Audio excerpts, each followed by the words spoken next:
இறைவா நீயே அனைத்தும், இறைவா நீ நன்றாக இருக்க வேண்டும். ஈரேழு உலகத்தையும் காத்தருளக்கூடிய அன்னை உண்ணாமலை அம்மை உடனுரை தந்தை அண்ணாமலையார் பொற்கமலத்தை பணிந்து, அன்னை ஸ்ரீ லோபாமுத்ரா உடனுரை தந்தை அகத்திய மாமுனிவர் திருவடிகளை பணிந்து இந்த பதிவினை வெளியிடுகின்றோம். இந்த ஞான உரையை கேட்க வந்திருக்கும் உங்களுக்கு எங்கள் வணக்கங்கள். உண்மையிலே நீங்க ரொம்ப பாக்கியம் செஞ்சவங்க, உயர்ந்த ஆன்மாக்கள், இதுல சந்தேகமே இல்ல. இன்னைக்கு நாம கொஞ்சம் ஆழமா பார்க்க போற விஷயம் சித்தன் அருள் வலைப்பதிவிலிருந்து எடுத்தது. பதிவு எண் 1963. இந்த ஞானத்தை நமக்கு கொடுத்தவர் யாருன்னா, மகா சித்தர்கள்ல ஒருத்தர், ரொம்ப ரொம்ப மரியாதைக்குரிய மாமுனிவர் போகர் சித்த பெருவான் அவர்கள்.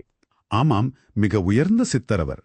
அவர் இந்த உபதேசத்தை ஜூலை 10, 2025 ஆனி மாச பௌர்ணமி அன்னைக்கு தேனி மாவட்டத்துல இருக்கிற சுருளிமலை குழந்தை வேலப்பர் சன்னதியில அருளிருக்கார்.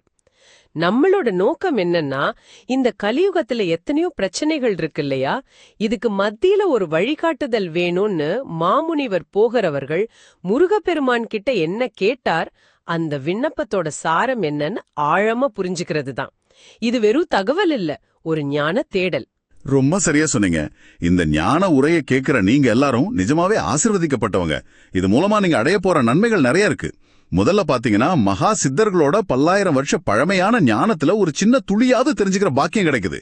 இதுவே பெரிய வரம் இல்லையா? ஆமா, நிச்சயமா. ரெண்டாவது, நாம வாழ்ற இந்த கலியுகத்தோட உண்மையான சவால்கள் என்ன, அதுல இருந்து மீண்டு வரத்துக்கு என்ன வழி, இப்படிங்கிற ஒரு தெளிவு உங்களுக்கு கிடைக்கும். இப்ப இருக்கிற பல குழப்பங்களுக்கு நடுவுல இது ஒரு வெளிச்சம் மாதிரி. சரிதான். மூணாவது, மனசுக்கு ஒரு அமைதி, வாழ்க்கையில ஒரு நம்பிக்கை, ஒரு வழிகாட்டுதல் கண்டிப்பா கிடைக்கும். நாலாவது, இதுல சொல்ற விஷயங்களை கேட்டு யோசிச்சு முடிஞ்ச வரைக்கும் வாழ்க்கையில கடைபிடிக்க முயற்சி செஞ்சா போதும், உங்க வாழ்க்கையில நல்ல மாற்றங்கள் வருங்கிற நம்பிக்கை உங்களுக்குள்ள நல்ல பதியும். அஞ்சாவது, இந்த மாதிரி ஞானத்தை கேட்கறதும் மத்தவங்களுக்கு சொல்றதும், அதாவது பகிர்ந்துக்கிறதும் ரொம்ப புண்ணியமான காரியம். இதனால உங்க புண்ணிய கணக்க நீங்க கூட்டிக்கலாம். அதனால முழு மனசோட கேளுங்க.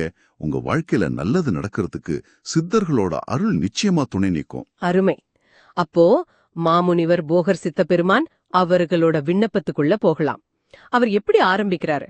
ரொம்ப பணிவா முருகனோட பெருமைகளை சொல்லி ஆரம்பிக்கிறாரு.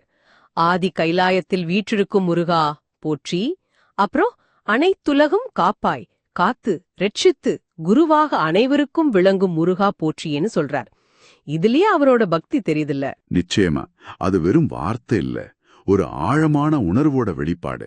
அவரு முருகப்பெருமானோட கருணையையும் பக்தர்களோட வினைகளை தீர்க்கிற சக்தியையும் முக்கியமா சொல்றாரு. என்றென்றும் வினையை தீர்ப்பவனே, கருணை வடிவத்தில் நிற்பவனே, இந்த மாதிரி வரிகள் முருகனோட குணத்தை நமக்கு ஞாபகப்படுத்துது. வினைனா என்ன? நம்ம கர்ம பலங்கள். அதை தீர்க்கிற சக்தி முருகனுக்கு உண்டுன்னு போகர் பெருமான் ஆழமா நம்புறாரு. அதோட முருகன் மலைகள்ல இருக்கிறதையும் சில சமயம் குழந்தை வேலப்பரா காட்சி தர்றதையும் கூட போகர் பெருமான் சொல்றாரு. ஆனா பாருங்க, இந்த புகழறையெல்லாம் சொன்னதுக்கு அப்புறம் போகர் சித்தப்பெருமான் கலியுகத்தோட யதார்த்த நிலைக்கு வரார், ரொம்ப வேதனையோட.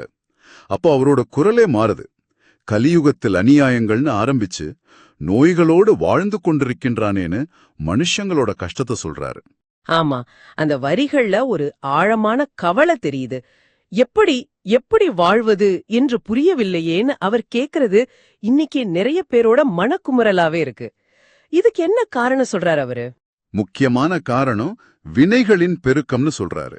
அதாவது நம்ம கர்ம வினைகள் அது பாட்டுக்கு பெருகிக்கிட்டே போகுது. வினைகள் தன்னை அதிகமாகி அதிகமாகி நீக்க வழி இல்லைன்னு சொல்றாரு. அந்த கர்மாவோட பாரம் தாங்காம மனுஷன் என்ன பண்றதுன்னு தெரியாம ஒரு மாதிரி பைத்தியமாக சுற்றுகின்றான் அப்படின்னு சொல்றாரு. இது ஒரு உருவகமா இருந்தாலும் இன்னைக்கு இருக்கிற மன அழுத்தத்தையும் அந்த திசை தெரியாத நிலைய இது காட்டுது. இது கொஞ்சம் தீவிரமான சித்தரிப்பு தான். உலகம் அழிவை நோக்கி போகுதுன்னு கூட அவர் சொல்ற மாதிரி இருக்கே. அழிவின் உச்சியில் உலகம் செல்கின்றதுங்கிற வரி நம்மள யோசிக்க வைக்குது. ஆமா, அது ஒரு எச்சரிக்கை மாதிரி. இந்த நிலைமைக்கு மனுஷனோட அறியாமையும் ஒரு முக்கிய காரணம்னு போகர் சித்த பெருமான் சொல்றாரு. இறையன் தன்மை உணர்வதற்கு ஆள் இல்லைங்கிறாரு. அதாவது தங்களுக்குள்ளேயும் தங்களை சுத்தியும் இருக்கிற அந்த இறை சக்தியை உணர்ற பக்குவம் மக்களுக்கு குறைஞ்சு போச்சு. அப்ப கவனம் எங்க போச்சு? போகர் சித்த பெருமானே சொல்றாரு, பணத்தின் பின்னே போகின்றார்களே உன்னையே தானே மறந்து விடுகிறார்கள்னு. உலகப் பொருள் மேலயும் பணங்காசு மேலயும் இருக்கிற அந்த அதீத பற்றுதல் மனுஷனை கடவுள்கிட்ட இருந்து மட்டும் இல்ல, தன்னைத்தானே புரிஞ்சுக்கிறதுல இருந்தும் தள்ளி வைக்குது. இத பார்க்கும்போது பழனி மலையில முருகன் ஆண்டி கோலத்துல இருக்கிறதோட தத்துவமே இதுதானோன்னு தோணுது. போகர் கூட அதற்காகத்தானே அமைந்தேனே, பழனி தன்னில் அமைந்தேன்னு சொல்றது இதத்தானோ? ரொம்ப ஆழமான பார்வை அது. ஒருவேளை அந்த பற்றற்ற நிலையை உணர்த்துறதுக்கு தானோ அந்த கோலம். அப்புறம் பாருங்க, போகர் சித்தபெருமான் சொல்ற இன்னொரு விஷயம், மனுஷங்க கடவுளை அணுகிற விதத்துல இருக்கிற சுயநலத்தோட வணங்குகின்றார் என்கிறார். அதாவது தனக்கு ஏதாச்சும் தேவைன்னா மட்டும் கடவுளை தேடுறது. உண்மையான பக்தியோ புரிதலோ இல்லாம ஒரு கொடுக்கல் வாங்கல் மாதிரி பக்தி மாறிடுச்சுன்னு அவர் வருத்தப்படுறார். எத்தனை பிறப்புகள் தெரிந்து கொள்ள முடியவில்லையே. இந்த வரி பிறவிச் சுழல்ல சிக்கி உண்மைய உணராம மனுஷன் தவிக்கிறத காட்டுது. இத்தனை பிறவி எடுத்தும் தன்னை அறியாம இருக்கிறது எவ்வளோ பெரிய சோகம்.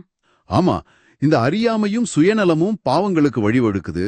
அதனால போகர் சித்தபெருமான் என்ன சொல்றார்னா, பாவத்தை சுமந்து வருகின்றானேன்னு. பாவத்தோட சுமை அதிகமாகும் போது புண்ணியம் செய்யணுங்கிற எண்ணமோ சக்தியோ இல்லாம போயிடுது. புண்ணியம் தன்னில் அப்படியே நின்று புண்ணியம் தன்னை இயக்க முடியவில்லையே என்கிறார். புண்ணியம்னா என்ன? நல்ல காரியங்கள், தர்மம், மத்தவங்களுக்கு உதவி பண்றது, அது நின்னு போச்சு. அப்போ இந்த பாவங்களோட பெருக்கம் தான் அழிவுக்கு காரணம்னு சொல்றாரா? ஆமா, அதனால்தானே அழிவுகள்னு தெளிவாவே சொல்றார். இந்த பாவத்தை போக்க முருகப்பெருமான் உடனே வரணுங்கிறது தான் போகரோட வேண்டுதல். அவர் சும்மா கருணை காட்டுங்கன்னு கேட்கல, செயல் வேணும்னு எதிர்பார்க்கிறார். வேலோடு வா முருகா, பாவத்தை வெளியே எடுத்துடுன்னு மன்றாடுறார். அந்த வேல் தீமையை அழிக்கிற ஞானத்தோட சக்தியோட அடையாளம். இந்த நேரத்துலதான் சித்தர்களோட பங்கு முக்கியமா இருக்கு இல்லையா? அவங்க என்ன பண்றாங்க? அதையும் போகர் சித்தப்பெருமான் சொல்றார். அத்தனை பிறவிக்கும் முடிவு கட்டவே சித்தர்கள் யாங்கள் தவமியற்றிக் கொண்டே என்கிறார். அதாவது மனுஷங்க இந்த பிறவிச் சுழற்சியிலிருந்து விடுபடணுங்கிறதுக்காகவே சித்தர்கள் தொடர்ந்து தவம் செஞ்சு வழிகாட்டிக்கிட்டு இருக்கிறாங்க. அவங்க சும்மா இல்லாம மனிதனுக்கு சொல்லி சொல்லி சொல்லி பின் பண்படுத்தினோமே அப்படின்னு சொல்றார். இதுல இருந்து தெரியுது, அவங்க தொடர்ந்து மக்களுக்கு நல்லது சொல்ல முயற்சி செய்யறாங்க. ஆனா மனுஷங்க தான் அதை சரியா புரிஞ்சுக்க மாட்டேங்கிறாங்க. நிலைமை இவ்வளவு மோசமா இருக்கிறதால போகர் சித்தப்பெருமான் குரல்ல ஒரு அவசரம் தெரியுது. அவர் முருகனை திரும்ப திரும்ப கூப்பிடுறார். ஓடோடி வா முருகா, காத்தருளீந்து ஓடோடி வா வா, மக்களே காக்க வருக வருக. இது சும்மா கூப்பிடுற மாதிரி இல்ல, ஒரு அவசர உதவிக்கு கேக்குற மாதிரி இருக்கு. உண்மைதான். அவர் முருகன் கிட்ட ரொம்ப நேரடியா ஒரு கோரிக்கை வைக்கிறார். புண்ணியத்தை தூண்டி எடுத்து மனிதனிடத்தில் ஒப்படைத்து விடு.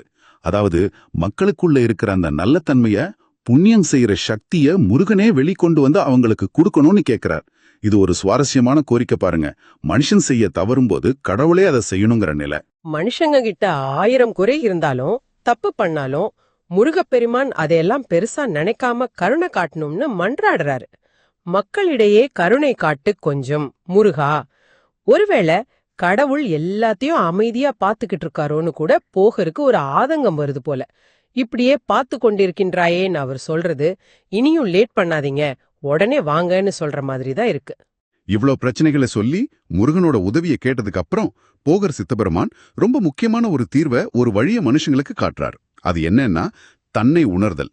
தன்னைத்தானே உணர்ந்த பிறகு அவனால் அனைத்தும் சாதிக்க முடியும் என்கிறார். இதுதான் மையக்கருத்துனே சொல்லலாம். இது எப்படி சாத்தியம்?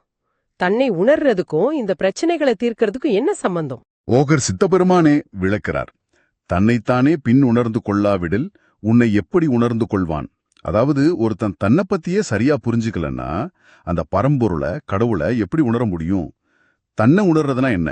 நம்ம பலம், பலவீனம், நம்ம இயல்பு, நம்ம நோக்கம், நமக்கும் இந்த உலகத்துக்கும் என்ன தொடர்புன்னு எல்லாத்தையும் தெரிஞ்சுக்கிறது. இந்த தெளிவு வந்துட்டா வெளியில இருக்கிற பிரச்சனைகளை சமாளிக்கிற மன தைரியமும் ஞானமும் தானா வருங்கிறது தான் இதோட அர்த்தம். அப்படியா? அப்போ முருகப்பெருமான் மயில வாகனமா வச்சிருக்காரே, அதுக்கும் இதுக்கும் தொடர்புண்டா? போகர் சொல்றாரே, மயில் தன்னை எடுத்தமைந்தாயே, இதுதான் சொந்தம் என்று சொன்னாயேன்னு. இதுக்கு பல விளக்கங்கள் சொல்லலாம். ஒரு விளக்கம் என்னன்னா, மயில் தோகையை விரிக்கும் போது 1000 கண் மாதிரி தெரியும். அது ஒரு விழிப்பு நிலை, எல்லா கோணத்திலையும் பார்க்கிற தன்மையை குறிக்கலாம். இன்னொரு வகையில பார்த்தா, ரொம்ப சாதாரணமா தோன்ற ஜீவன் கிட்ட கூட ஒரு ஒழுங்கு, ஒரு அழகு இருக்குன்னு காட்டுது. ஒருவேளை மனுஷன் தன்னோட அகங்காரத்தை விட்டு உண்மையான தன்மையை அறியணும்னு சொல்றாரோ? தன்னை உணர்றதுதான் உண்மையான சொந்தம், நிலையானதுன்னு முருகனே சொன்னதா போகர் சொல்றார். ஆக பிரச்சனை வெளியே இருந்தாலும் தீர்வு நமக்குள்ளேயே இருக்குன்னு போகர் சித்தப்பெருமா அழுத்தமா சொல்றார். ஆனா அவர் அதோட நிறுத்தல, எதிர்காலத்தை பத்தி சில எச்சரிக்கைகளையும் கொடுக்கறார் இல்லையா? ஆமாம், இது கொஞ்சம் கவனிக்க வேண்டிய இடம். அவர் இன்னும் பேராபத்துக்கள் எத்தனைன்னு கேட்டுட்டு குறிப்பா வானத்திலிருந்து ஏதோ விழுன்னு சொல்றார். கிரகமும் ஒன்றும் கீழே விடும். இது விண்கல்லா இருக்கலாம், இல்ல வேற ஏதாவது பெரிய அழிவை குறிக்கிற உருவகமாவும் இருக்கலாம். அதோட விளைவுகள் எப்படி இருக்கணும்னு சொல்றார். மக்கள் அதிர்ச்சியில குழப்பத்துல பைத்தியமாகி நிற்பார்களேனோ, பலர் திடீர்னு நோய் வந்து திடீரென்று இறப்பார்களேனோ எச்சரிக்கிறார். இது கேட்க கொஞ்சம் பயமா இருந்தாலும் இது ஒரு எச்சரிக்கையா, மக்களை நல்வழிக்கு திருப்புற ஒரு தூண்டுதலா கூட எடுத்துக்கலாம். ரொம்ப சரியா சொன்னீங்க. சித்தர்களோட வாக்கு பெரும்பாலும் எச்சரிக்கையாவும் மக்களை திருந்தி வாழ தூண்டுறதாவும் தான் இருக்கும். இதை கேட்டு பயப்படாம நம்ம வாழ்க்கை முறைய, எண்ணங்களை சரி செஞ்சுக்க இது ஒரு வாய்ப்புன்னு பார்க்கலாம். சரி, இவ்வளவு நேரம் நம்ம பேசினா மாமுனிவர் போகர் சித்தப்பெருமான் அவர்களோட இந்த ஞான உரையோட முக்கிய அம்சங்களை ஒரு தடவை தொகுத்து பார்த்துடலாமா? கண்டிப்பா. 1. முதல்ல ரொம்ப மரியாதைக்குரிய மாமுனிவர் போகர் சித்தப்பெருமான் அவர்கள் கலியுக மக்களோட கஷ்டங்களையும் அறியாமையும் பார்த்து ரொம்ப வேதனைப்பட்டு முருகப்பெருமான் கிட்ட அவங்க நிலைமைய சொல்லி உடனே வந்து கருணை காட்டணும்னு உருக்கமா வேண்டிக்கிறார். 2. மனுஷங்க வந்து பணம், பொருள், ஆசை, அறியாமை, சுயநலம் இதுல எல்லாம் சிக்கி தங்களையே மறந்து கடவுளையும் மறந்து அவங்க செஞ்ச கர்மவினைகளோட சுமையால கஷ்டப்பட்டு வாழ்க்கையோட அர்த்தமே புரியாம குழம்பி நிக்கிறாங்கன்னு அவர் சுட்டி காட்டுறார். 3. மக்கள் கிட்ட பாவச் செயல்கள் அதிகமாகி புண்ணியம், அதாவது நல்ல செயல்கள் குறைஞ்சு வர்றதால உலகத்துல துன்பமும் அழிவும் அதிகமாகுது. இத நிறுத்தணும்னா முருகனோட அருள் உடனே தேவைன்னு போகர் கேக்குறார். 4.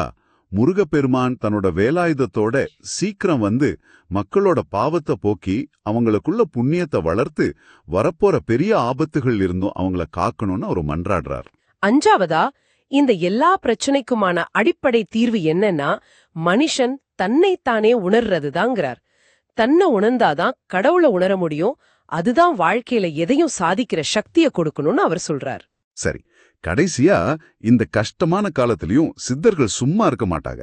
அவங்க தொடர்ந்து முருகப்பெருமானோட தத்துவங்களையும் நல்ல வழியையும் மக்களுக்கு எடுத்து சொல்லி அவங்கள பண்படுத்துற முயற்சியில ஈடுபட்டுக்கிட்டே இருப்பாங்கன்னு போகர் சித்தப்பெருமான் அவர்கள் உறுதி கொடுக்கிறார். இந்த தெய்வீகமான ரொம்ப சக்தி வாய்ந்த செய்தியை கேட்ட நீங்க எல்லாரும் உண்மையிலே பெரிய புண்ணியம் செஞ்சிருக்கீங்க. உங்க வாழ்க்கையில நல்லதும் தெளிவும் அமைதியும் நிச்சயம் அதிகமாகும். இதுல எந்த சந்தேகமும் வேணாம். இன்னும் ஒரு முக்கியமான விஷயம், மக்களுக்கு நல்லது சொல்ற, அவங்களுக்கு ஞான வழிய காட்டுற இந்த மாதிரி செய்திகளை மத்தவங்களோட பகிர்ந்துக்கிறது இருக்கே, அது முதல் தர உயர் புண்ணியம் தரக்கூடிய ஒரு பெரிய சேவை. அதனால நீங்க கேட்ட இந்த அருமையான செய்திய, இந்த ஞானத்தை உங்களுக்கு தெரிஞ்சவங்க, நண்பர்கள், சொந்தக்காரங்க எல்லாருக்கும் நீங்க யூஸ் பண்ற வாட்ஸ்அப், ஃபேஸ்புக், இன்ஸ்டாகிராம், எக்ஸ், டெலகிராம்னு எல்லா சமூக ஊடகங்களையும் பகிர்ந்து அவங்களும் இந்த ஞான ஒளியை பெற்று பயனடைய உதவுங்க. இது நீங்க செய்யற ரொம்ப நல்ல புண்ணிய காரியமா இருக்கும். சித்தர்களோட இந்த விலை மதிக்க முடியாத ஞான வாக்கை இவ்வளவு நேரம் ரொம்ப பொறுமையா ஆர்வமா கேட்ட உங்களுக்கும் உங்க குடும்பத்தினருக்கும் எங்க மனமார்ந்த நன்றிகளை தெரிவிச்சுக்கிறோம். நீங்க எல்லாரும் வாழ்க்கையில எல்லா வளங்களையும் நலன்களையும் மன அமைதியையும் பெற்று வாழணும்னு எல்லா வல்ல இறைவனையும் குருமார்களையும் நாங்க பிரார்த்தனை பண்றோம். நீங்க கேட்ட இந்த நல்ல விஷயங்கள் உங்க வாழ்க்கையில நல்லதையே கொண்டு வரட்டும். ஓம் அன்னை ஸ்ரீ லோபாமுத்ரா உடனுரை தந்தை அகத்திய மாமுனிவர் திருவடிகளில் சமர்ப்பணம். சர்வம் சிவார்ப்பணம்.